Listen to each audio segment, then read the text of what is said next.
Hi, Analisa Six here with the Sober Curator and the Lady of Leisure to bring you the June 2023 horoscope for the zodiac sign of Aquarius. Aquarius, how are you? I feel like there's a little bit of a lag on my video connection, like my words are not matching up with the video, and I'm not sure why that is. So I apologize if that bothers you. My husband hates that shit for watching TV. This always happens on Hulu for some reason. Ooh, hummingbird is back. There's a hummingbird that loves to come up to the window and look in here, and it just did that for like the second time today, and I get really excited when it comes up. Oh, there it is again, hanging out. Um, I'm so distracted by this super cute ass hummingbird that just loves to hang out on my patio. I love him. Oh my God, he's back. I wish I had a video. Oh, I'm so distracted. I don't have ADD either, which is interesting. It's just, I like animals. I like nature and I like animals. Um, Hulu, I feel like the video and the audio always happens on that. My husband gets really mad at it and we have to restart it and sync it back up. And I did not do that on this video. So I apologize if it's off and it upsets you because I'm not going to restart it. Hopefully this recording works. So it's June 1st. Welcome to June. I did the first half of my videos for June in May, and then I didn't get to finish them, and I had to come back today and finish them. So I'm excited to dive in. We are starting June 1st off with the sun at 10 degrees of Gemini. It's Gemini season. And, Gemini season's pretty positive for the Aquarius individual because air likes air. Air, Aquarius is fixed air, Gemini is mutable air. They make a trine to each other. So when you have another air sign kind of happening, it's positive for you. And the area that the sun is highlighting for the Aquarius horoscope is the area that has to do with creativity, self-expression, getting in touch with your inner child and what makes you happy, what makes you joyful, what makes you feel romantic about your life. So Gemini season is a great time to do things that kind of spark joy and get you in play mode. If you have kids or you work with kids, this is also a positive time in terms of connecting with them, teaching them, or just, doing fun activities with them. So this is a great time for all of that.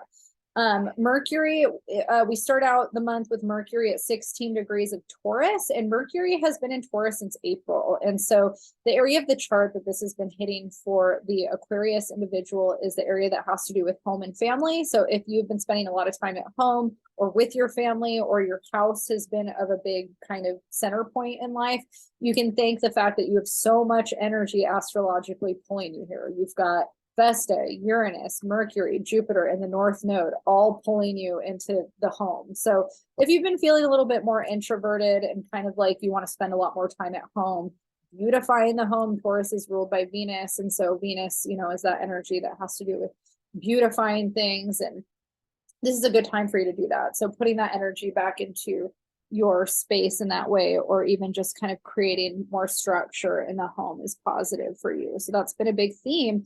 And Mercury is going to be finishing that stint up in the beginning of June. So you kind of have a little bit of momentum here. If you've been doing home projects and you're still kind of in the mode of finishing them, Mercury is a great time to be kind of wrapping some of that stuff up.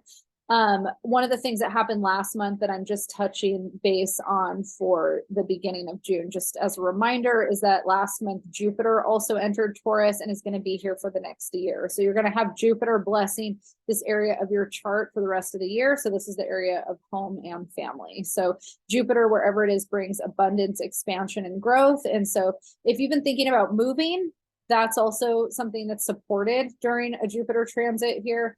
If you've been thinking about building upon the home that you already have, or like I said, beautifying the home or creating things about your home that feel better, that is also enhanced here. If you are working on your relationship with family members, that is also emphasized. If you are looking at having kids or building your own family, and that includes fur children, I include fur children or pets in this, even though this is not the house that rules pets. I feel like those of us that claim animals as pets, this counts. But if you're thinking of building your family or focusing on your family that you have, your chosen family, whatever that is, that's enhanced. But this house also has to do with ancestral lineage. So ways that we're connecting to ancestral lineage can also come up for us during this transit as well. Another thing that we're starting the month out with, we've got Venus finishing up her time in Cancer. She'll be here for the next few days. And then on the 5th, she's going to be entering Leo. So where that's been hitting in the horoscope chart has to do with your daily routine and your health. So that's been a big focus over the last month. And then we're finishing up kind of this little stint of her there before she enters Leo. And when she enters Leo, she's going to be joining Mars. So Mars entered Leo last month, and Mars is going to be in Leo for all of June. And then Venus is going to join the Mars party on the 5th. And the area that this is the area that represents personal relationships, so partnerships, so romantic partnerships, best friends, and business partnerships. Leo is the opposite sign of Aquarius. And so there's a polarity that's happening where we feel kind of like opposites attract, but also repulse, you know? And so when we've got a lot of energy pulling us towards the opposite, sometimes it can feel uncomfortable because it's the opposite of what we know, but it's supposed to have a balancing effect on us as well, where we're learning how to integrate polarity. So Aquarius, you know, rules community, friendship, advocating for others. And Leo has more to do with personal self-expression, personal confidence, and how we're connecting to ourselves and sharing that with others rather than catering to others, if that makes sense. They both do that though. You know, Leo caters to other people in terms of wanting to entertain and perform. And Aquarius caters to other people by wanting to build community and advocate. And so they both do it, but in very different ways. Leo is more about entertainment, personal ambition, and creativity. And Aquarius is more about, you know, kind of like political activism, social activism, or advocacy work, and building community in those ways, and kind of like more of like these systems, you know, that help community. I kind of see Leo as being more like the fuck off fun, and Aquarius being the more like, let's build community in this way that we're building a better future, where Leo wants to build a better world around fun. Like, but they both want to have a good time, you know. One's just more political and one's more artistic in the way that it is to me. But you know, having this highlighting your relationship. So if you're an Aquarius dominant person that is in a romantic partnership, you know, you're going to be going through some challenges in June, having Mars here. Mars has already kicked up dust at the end of the month. So if you've been having conflict, either with your romantic partner, a best friend, or a business partner, or in the dating world, Mars is here kicking that up. You might be feeling like you need more attention or validation from your partner, or on the flip side, maybe they need that from you and they don't feel like they're getting it. So that's something that you might be working through. Leo needs a lot of attention. Leo rules the heart chakra. Well, not necessarily the heart chakra, it rules the heart. Venus rules the heart chakra, and Venus is going to be entering Leo here. And so the heart space is super emphasized in terms of how we're connecting with our partner. And so either, you know, this is another thing too, is that Aquarius and all air signs, so Libra, Aquarius, and Gemini, tend to have a disposition that is read as cold or more distant. But part of that is just because air signs tend to be more practical or logical and less emotional, and they tend to be a little bit more detached. They feel airy, you know, there's not like a heaviness to them. And Leo, I wouldn't say there's a heaviness to Leo always. It depends on the Leo, obviously, what else they have in them. I have a lot of water and earth energy, so I probably lean more towards like a heavier emotional Leo than somebody like my dad, who's more fire, air heavy, you know. But Leo can be very dramatic. Leo can be very, you know, intense in certain ways that Aquarius is not. And Aquarius is more passive and maybe conflict avoidant, whereas Leo leans more into that and is more like, no, we're going to work this out. We're going to fight this out. And so if you're having conflict in a relationship, it might be requiring you having all this Leo emphasis for you to have to lean into spaces that are more uncomfortable for an Aquarius. Like an Aquarius just kind of wants everybody to get along and wants to ease it as smoothly as possible and detach from it. Leo's going to lean into that. You know, Leo's going to say, no, we got to work this out. We got to figure out this conflict, and Leo will fight it out, you know? So there might be this give and take where the Leo side of things is requiring more of this focus on really working stuff out, getting to the bottom of it, fighting it out. And I don't mean fighting it out in a mean way. Like, I'm not talking about abuse. I'm not talking about like yelling and screaming or those types of things. I just mean more about facing conflict and having the hard conversation. So sometimes, you know, we might argue in a conversation with somebody. We might see things in a different way. We might feel threatened, you know, by their point of view, but we have to listen to it. We have to hear it. We have to validate it. We have to say like, okay, like I see your point of view, but that's not my point of view. You know, this is my point of view. We have to find a way to meet in the middle, right? And the Aquarius side can bring a lot of that resolution to the Leo side. It can be very community oriented in the sense of like, I see all these moving parts in this way. Here's how we can do it where we both win, you know. And the Leo side is really good at recognizing the hard conversations that need to be had. That Aquarius, I mean, most Aquarius people I know do actually a pretty good job at having, you know, hard conversations depending on what they're about. But sometimes when it's about emotional intimacy or personal relationships, that's where it's kind of hard. Like Aquarius tends to save that energy for the community or the group or the whole.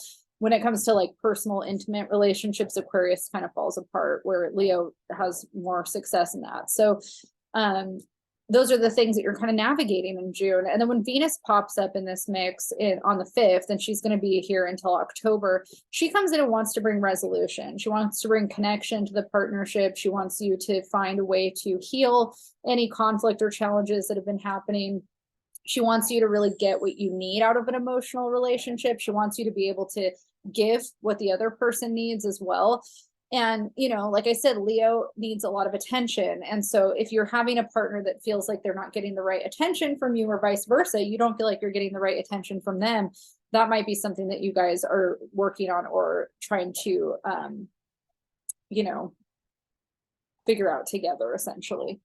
Getting distracted by the birds in my yard again. There's a cactus right on the patio that's eating something out of one of my pots. So if we backtrack a few days, but forward from today, June 3rd, we're going to have our full moon in Sagittarius. It happens at 13 degrees of Sagittarius. And the area that this has to do, the area in the chart that this is bringing up for the Aquarius horoscope is the area that has to do with what Aquarius traditionally rules. So it's happening in the 11th house. Aquarius rules the 11th house, but in the horoscope, Sagittarius is here.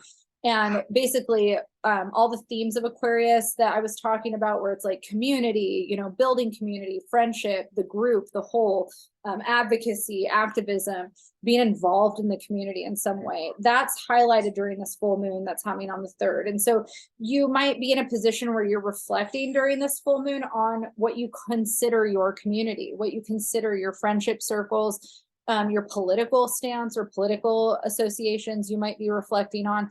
And in Sagittarius, you know, we reflect on our values and belief systems in this sign. And so we might be asking ourselves, are the friendship circles we're in or the groups we're in alignment with our values and our belief systems? Do we feel like we're feeling a shift in our community? Do we feel like we're wanting to manifest more community into our lives, or do we feel like we're part of a group that we're moving away from? We want to let that go. Full moons are all about calling stuff in and letting stuff go. So you're reflecting on like who's in your circle, and you know, are you still in alignment with this? That's a big theme for you. And you might be feeling a desire to connect with people socially.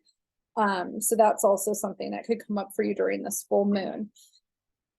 After the next thing that we have going on after everything that I talked about was on June 11th, Mercury is going to be entering the mutable air sign of Gemini. So again, this is positive for Aquarius because air likes air.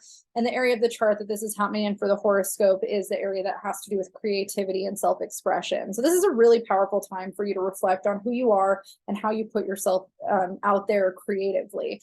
And not just out there in the world, but out there to yourself. You know, I think that creative self-expression doesn't always have to be done in this like grandiose way, but even just like, how do you creatively express yourself? I think as a Leo, it's really like the way that I put myself together on a daily basis is important to me, even when I'm in my pajamas. Like, I'm a very aesthetically focused person. And so if my, even if I'm like lounging around at home, like I need to feel like my surroundings are aesthetically pleasing to me. And that's part of my creative expression that only I'm really a part of on a daily basis. It's not something that I necessarily share with everybody else. I do sometimes, because I like to share my life as a Leo. But, you know, if there's things in your space or in your day that you know would make you happy because it's feeding that side of yourself, you know, where you're like, okay, I know I don't have to go anywhere today, but it makes me feel good to put on an outfit that I like, or put makeup on, or, you know, change my hair color, or, you know, if your creative expression has to do with music or art or poetry, or, you know, even like indulging in something like that, like watching a documentary on an artist or a musician, or doing that project yourself. There's so many ways that you can feed into that creative energy, in a way that leans towards expression. You know, I mean, maybe watching something isn't necessarily expressing yourself, but maybe it inspires you on wanting to do something that's more expressive. These YouTube videos are a way that I creatively express myself, right? So, you know, not everybody has to agree with it. You know, I'm sure I say a lot of stuff in my horoscopes that maybe other astrologers would read differently or say it differently, or maybe they don't agree with one of my interpretations on something. And I think that's one of the things I really enjoy about tarot and astrology, is that it is an interpretive art. You learn the art and there's different ways it can be interpreted, and it's a creative expression. You get to take what you've learned about these kind of modalities and also express it in a way that it feels for you. And I think art in a lot of forms is that way, right? Music, painting, drawing, writing. And so you can ask yourself, you know, what are things that you do in your day or your life that promote that energy? And while Mercury is passing through Gemini in June, that energy is elevated for you. And so you might feel a boost. Sorry for all this. I drank Topo Chico and it's making me burpy. So excuse me. But, you know, I think that all of those things, you know, just kind of reflecting on how you feed yourself in those ways and how that plays into who you are and your identity, because it's going to be trining that kind of self, you know, either your sun or your rising, or both, if you're both, in that way. Shortly after that, on the 17th, we have Saturn stationing retrograde at 7 degrees Pisces. And then we're going to have the very next day on June 18th, a new moon in Gemini at 26 degrees of Gemini. So again, just talked about creative self-expression and kind of what that means to you. This new moon in Gemini is hitting in that exact same area of the horoscope chart and highlighting those themes for you. Oh, my dogs just noticed the bird. I'm surprised it took them this long. It's okay, you guys. My bulldog is an Aquarius, born February 16th. And my other dog is a Cancer. Okay, so new moons are all about setting intentions, and this is a great opportunity for you to set intentions around how you want to creatively express yourself or connect with joy or connect with your inner child in the month ahead. So that's a really positive thing for you to focus on in the month of June. On the 21st, we are going to be leaving our Gemini season and entering Cancer season with the summer solstice. So the sun will be moving into the area that Venus was transiting over the beginning of the month, the area that represents daily routines and your health. Cancer in this area of the chart has to do with the stomach, so, and the womb. So that area, like kind of the diaphragm, ovaries, you know, that kind of stuff. If you're, you know, if you have those organs, you know, and then also stomach, and not necessarily digestion, but, you know, this house actually does, you know, if Virgo was here, it would be digestion. So it's important, like what you're putting into your body and your hormonal health, that's really important. And that gets kind of highlighted over Cancer season. And then Mercury is going to be moving into Cancer on the 27th and joining that Cancer energy. So this is a really good time to put health routines in place, also daily routines that set you up for success in all the ways, like mental, physical, emotional health. And then also, you know, there is kind of that element of power of service to others that gets highlighted in this area as well. All right, Aquarius, that is your horoscope for the month of June. I hope that you find ways to connect with your partner that are positive and work through any of those challenges that you guys might be facing, and that you're able to find some ways to creatively express yourself and tune into the joyful parts of your life in a fun and meaningful way. I will see you all next month.